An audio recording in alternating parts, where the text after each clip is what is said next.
A gente está aqui agora falando, inclusive, na Rádio Bandeirantes, com o deputado federal Henrico Missassi Neto, que vai conversar com a gente exatamente sobre essa questão. Deputado, obrigada por participar aqui da nossa programação. Uma boa tarde para o senhor. Boa tarde.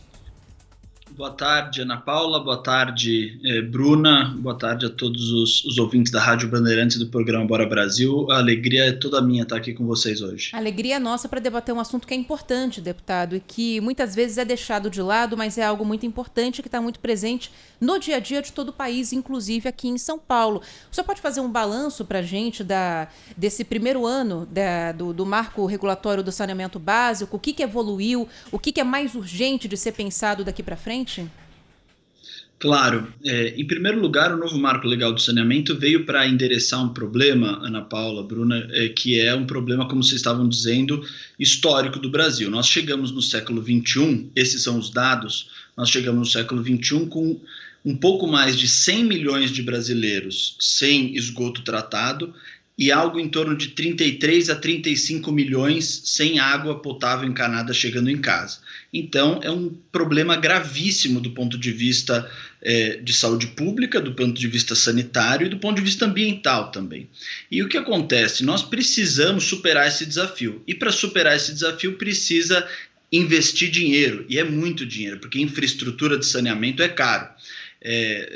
Pondera-se que é algo em torno de 500 a 600 bilhões de reais que nós precisamos aplicar no Brasil para universalizar a infraestrutura de saneamento e fazer chegar em todas as casas ou em quase todas. O que o novo marco legal do saneamento fez foi o seguinte, foi dar uma nova regulação para trazer mais segurança jurídica para o investimento em saneamento básico, principalmente o investimento privado, que é de onde vai vir a maior parte desses recursos.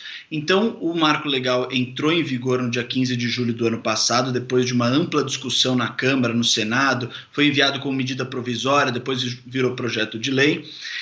E ao longo desse último ano nós tivemos duas coisas acontecendo de maneira concomitante. A primeira delas foi uma série de capitalizações, de privatizações, a que mais repercutiu foi aquela da SEDAI no Rio de Janeiro, novas concessões para o serviço de água e esgoto e concomitantemente o próprio governo federal foi editando as normas regulamentadoras que o marco legal previa.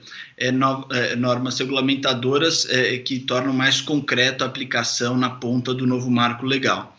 E hoje, é a data que se comemora um ano, é a data também que todos os estados da federação têm como prazo para editarem as suas leis estaduais que criam os blocos regionais de saneamento. O bloco regional é um conjunto de cidades que vai, por força de lei, estar unido para fins de prestação em conjunto, de licitação, de concessão em conjunto para as empresas concessionárias, sejam elas públicas ou privadas. Porque o que acontece, para que todos entendam, é que muitos municípios não têm a condição de prestar o serviço de maneira equilibrada do ponto de vista econômico-financeiro. Então é preciso juntar vários municípios, dar escala para que o serviço pare de pé do ponto de vista financeiro e sobre dinheiro para investir na ampliação da infraestrutura. Então hoje é a data que os estados têm, muitos já o fizeram, muitos estão fazendo essa semana, para criar esses blocos regionais que são uma das grandes sacadas, na minha visão, do novo marco legal do saneamento. Deputado, é exatamente isso que a gente queria abordar aqui um pouquinho com o senhor. Quais estados já fizeram, já determinaram essa divisão? A gente sabe que aqui no caso de São Paulo, por exemplo, o governo planeja fazer uma divisão em 4 blocos regionais. Então, quais outros estados já avançaram, já se mobilizaram para isso? Quais ainda devem ali algumas informações? Como é que está essa tramitação? E eu queria um complemento também para entender o porquê da divisão nesses blocos. Porque, por exemplo, São Paulo vai ter 4 blocos, mas tem estados do país que são menores e estão divididos em muitos mais blocos, né? Então, qual que é a lógica disso? Por que essa divisão no projeto? Perfeito. A lógica, em primeiro lugar, respondendo a segunda pergunta antes, a lógica dos blocos regionais é uma lógica, como eu estava dizendo, econômico-financeira, Ana Paula. Você precisa desenhar os estados A gente não quis fazer isso a nível federal, porque quem conhece melhor as peculiaridades locais, os municípios, a realidade local, são os próprios municípios e o governo estadual. Então, os blocos regionais eles devem ser feitos tendo um critério técnico de viabilidade econômico-financeira. Ou seja, qual é o bloco que, licitado em conjunto, se mantém do ponto de vista da arrecadação e do investimento que tem que ser feito para universalizar. Então, isso não tem só uma solução. Os estados podem ter outras... eles podem... São Paulo optou por 4 blocos regionais, poderia ter optado por mais. Isso daí é uma decisão política, efetivamente, do governo estadual e das assembleias, tendo como critério, como eu disse, a viabilidade econômico-financeira, mas também peculiaridades locais, de mais facilidade para unir esses municípios, de maior comunhão de interesses, enfim, é uma decisão política dos governos estaduais. São Paulo aprovou, nós temos vários outros estados que já aprovaram também, eu cito aqui o caso de Minas Gerais, o caso do Paraná, tem no Nordeste também estados que já estão muito bem preparados, a Bahia tem um modelo de regionalização que tem avançado e que tem dado muito certo, e no Nordeste há outros estados ainda, todos eles estão listados e tendo a assessoria do Ministério de Desenvolvimento Regional para fazê-lo. Claro, estados menores poderiam, muitas vezes, o próprio marco legal permite que seja um bloco só. Um estado menor, vamos supor como Sergipe, pode fazer um bloco só desde que isso seja viável e interessante do ponto de vista econômico financeiro. Então esses são os critérios e os estados que não fizerem até hoje, claro, tem uma negociação com o MDR, que pode, se já estiver aprovando nas assembleias legislativas, mas a ideia é que os estados que não tenham feito isso, a União passa a ter a competência, segundo o novo marco legal do saneamento, de definir aí sim os blocos regionais.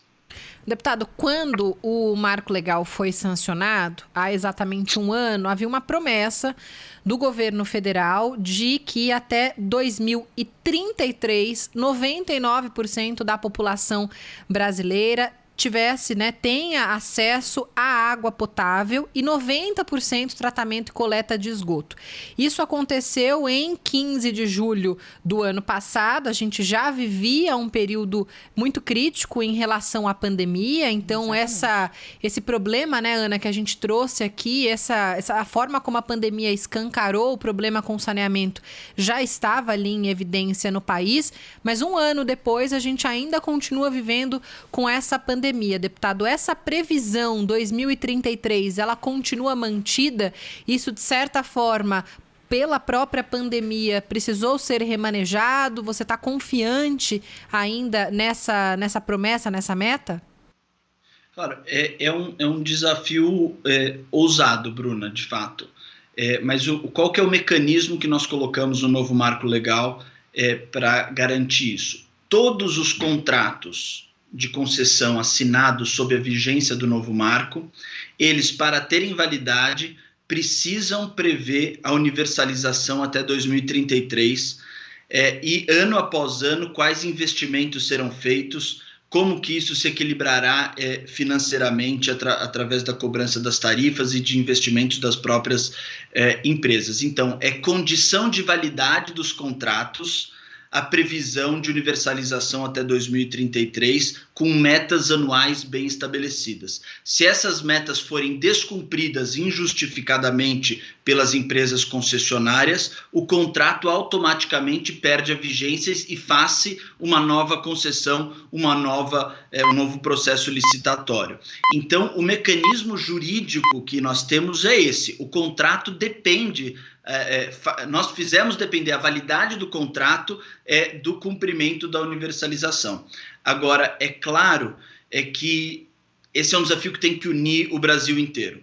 Nós não podemos descuidar, quando eu digo nós, eu estou falando o parlamento, classe política, os governadores, prefeitos, mas principalmente a sociedade civil, a mídia, as associações. Todos nós precisamos, na próxima década, nos unir para estar atentos na implementação efetiva do novo marco legal de saneamento. A única hipótese que tem de postergar isso um pouco mais para frente, é uma válvula de escape que tem no novo marco, é a seguinte: quando o investimento necessário para universalizar em 2033, naquelas cidades onde tem muito pouca cobertura de saneamento, quando o investimento exigir a cobrança de uma tarifa que não seja módica, que não seja baixa, é possível postergar a universalização em 7 anos até 2040, para não pressionar o preço da tarifa. Só que para isso é preciso que as agências reguladoras, tanto regionais como a nacional, a ANA, Agência Nacional de Águas, permitam essa postergação. Mas a ideia é justamente essa, que todos os contratos em vigor prevejam detalhadamente quais são os investimentos e como serão feitos até 33 para universalizar nesses termos, tá? 99% água e 90% esgoto, porque isso no padrão internacional já se considera uma universalização, porque muitas vezes tem locais que não vai chegar a infraestrutura efetivamente de saneamento, você vai ter que fazer uma fossa séptica, alguma coisa, alguma solução diferente. Mas esse é o mecanismo jurídico e eu acredito que todos nós somos chamados a justamente verificar a implementação, acompanhar isso. Eu achei muito interessante, Ana Paula e Bruna, que o próprio governo federal montou, o novo marco exigia que o fizesse, um comitê interministerial de saneamento básico, mas nos chamou do parlamento, através da Frente Parlamentar do Saneamento, que eu coordeno, para ter uma cadeira e acompanhar toda a edição das normas regulamentadoras, como os estados estão fazendo, quais são os critérios de regionalização. Então, nós todos temos que nos mobilizar para acompanhar nessa próxima década a superação desse desafio. E a gente vai acompanhar porque é um assunto de fato muito importante. Inclusive, a gente agradece aqui ao senhor, deputado federal Henrico Missassi Júnior. Neto, obrigada aqui pelo seu tempo com o nosso ouvinte da Rádio Bandeirantes, pelos esclarecimentos. E a gente conta com a sua ajuda para ficar em cima, inclusive, desse assunto, para ver se essas metas de fato vão ser alcançadas ou não. Obrigada, deputado. Até uma próxima. Eu que agradeço, Ana Paula, Bruna, todos os ouvintes, estou sempre à disposição. Muito obrigado. Obrigada.